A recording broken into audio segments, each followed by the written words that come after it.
Takže mali sme dneska takú hru a ideme otestovať jeden produkt od Fumé. OK, je to čistiaci olejček, ukáž Marko.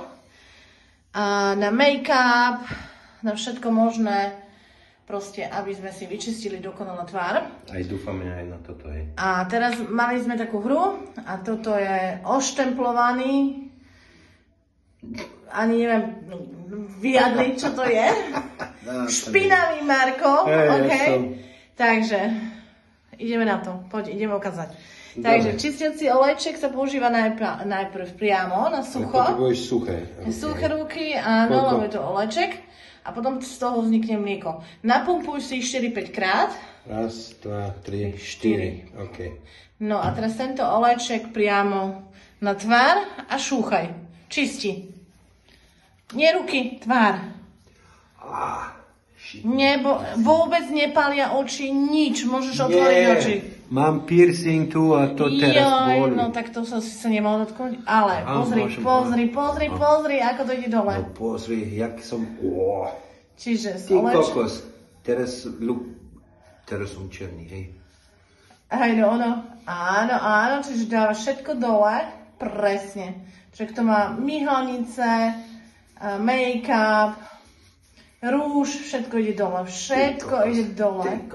A teraz to môžeš navlhčiť, lebo z toho ti vznikne čierny. Všetko je dole, Marko.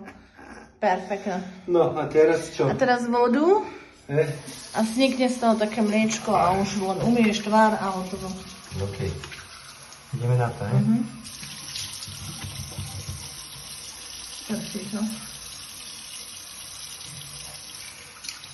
Presne tak sa to robí. Som rád, že si to ukázal.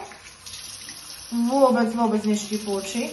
Nie, bojem len na piercing. Ok, to musíme tiež povedať, lebo si mal dneska nový čerstvý piercing. Takže... Staré nové piercing. No a teraz čo sa udialo je, vôbec nebudete mať masnú tvár, dobre? Lebo sa to úplne zmenilo na... Ty kokos, posri to. Pozri, krásne. Teraz čakaj. Čistučky. Čakajte. Ale musíš sa postaviť ku zrkadlu, lebo potom ti vyjdú slipky v zrkadle. No, alebo takto.